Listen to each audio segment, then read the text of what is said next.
Planned Parenthood understands that abortion stigma can make you feel isolated and scared. Listening to one another is how we build strong and supportive communities. That's why Planned Parenthood is sharing stories of resilience and hope from real people who've had abortions. Let's help create a world where everyone can get the care they need. Learn more at plannedparenthood.com/endstigma. Hi, I'm Ellie Kemper. And I'm Scott Eckert. And we're here to talk to you about the things we love on our new podcast, Born to Love. I can tell you about something I loved this week, Scott. Foam rollers. For my own mind, you're not talking pool noodle. Oh my gosh. No, thank you for clarifying. A new podcast from Will Ferrell's Big Money Players Network on the iHeartRadio app, Apple Podcasts, or wherever you get your podcasts. Hello. From Wonder Media Network, I'm Jenny Kaplan, and this is Womanica. We're celebrating Pride Month with icons, supreme queens of queer culture. Some are household names. Others are a little more behind the scenes. All have defied social norms and influenced generations of people to be unapologetically themselves. Many of the folks we feature this month defied the social norms of their time. Norms that only saw one sexuality, heterosexuality, and two genders, male and female, as legitimate. Today, we're going to talk about someone who lived not outside, but before those norms took root in her society, until they were imposed on her. Today, we're talking about Osh-Tisch. Osh-Tisch was born a member of the Crow Nation around 1854. The Crow Nation's ancestral homeland spanned large swaths of present-day Wyoming, Montana, and South Dakota. Osh-Tisch was a Crow badé, a Crow word referring to someone assigned male at birth who is a woman. Today, you might hear people refer to Osh-Tisch with a contemporary term, two-spirit. It's a term that was introduced in the 1990s, used by some indigenous communities to describe a native person who unites both male and female spirits. But it's also a broad term, one that was introduced in order to find common ground across nation-specific two-spirit terms and help educate about traditional teachings in a contemporary context. As a badé, Osh-Tisch occupied ceremonial and social roles usually filled by women, in addition to those filled by men. She was highly respected in her community, in part for her incredible sewing skills and expertise tanning hides, but also for her fierce skills in battle and the events that gave her her name. Osh-Tisch translates roughly to finds them and kills them, referring to the way she fought in the 1876 Battle of the Rosebud. Around that time, white colonial settlers were moving west, pushing the indigenous inhabitants off of their land and demanding they move onto reservations. Many resisted confinement, including a large group of Sioux and Cheyenne people on the land that is present-day Montana.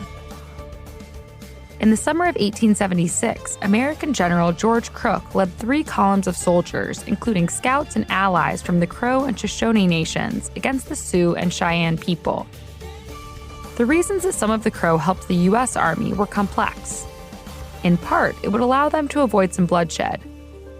And in turn, the Army was fighting their traditional enemies. Why Osh-Tisch specifically joined isn't clear. Crook's column of soldiers made its way to Rosebud Creek. On the morning of June 17, 1876, the Sioux and Cheyenne attacked Crook's soldiers while they rested after a long march. The Crow and Shoshone allies held off the assault and prevented many deaths. According to the account of a Crow medicine woman named Pretty Shield, Osh-Tisch was among them. Osh-Tisch saved one of her fellow warriors and killed the man who attacked him. Most of the Crow returned home from the Battle of the Rosebud alive. Had it not been for them, Crook's army likely would have been defeated. But the help of the Crow people did not save them from later pain.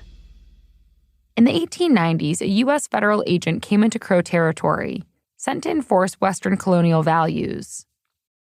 This meant enforcing Western beliefs around gender and sexuality. Federal agents tried to enforce limited ideas on Osh-Tisch and other badé to make them conform to a gender that they were not, stripping them of their cultural and spiritual identity. This federal agent made the badé get short haircuts. He made them dress as white men would, and he made them work in manual labor, as if the badé weren't skilled in manual labor already. Luckily, the Crow chief pushed this federal agent out. Osh-Tisch's community supported the badé and were horrified by the ordeal. But as white colonizers took more land over the coming years, they also violently enforced their way of life. By setting up boarding schools and forcing assimilation, they pushed younger generations further and further from traditional teachings.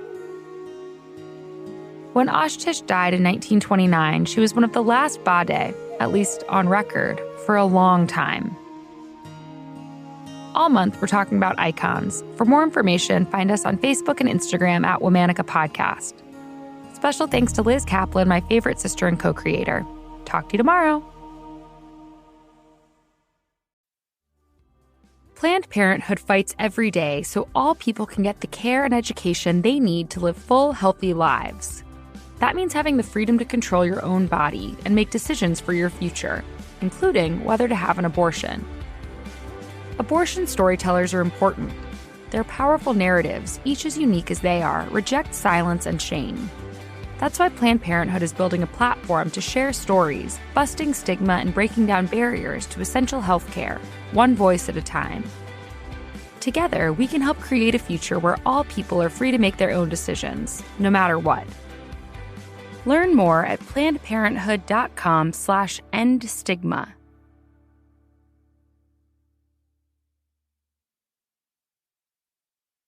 Go anywhere in a reliable Toyota SUV, complete with the tech you need for any adventure. Like a RAV4, with available panoramic view monitoring, giving you more visibility than ever before. Or check out a Highlander, available in hybrids to combine efficiency and all the space you need.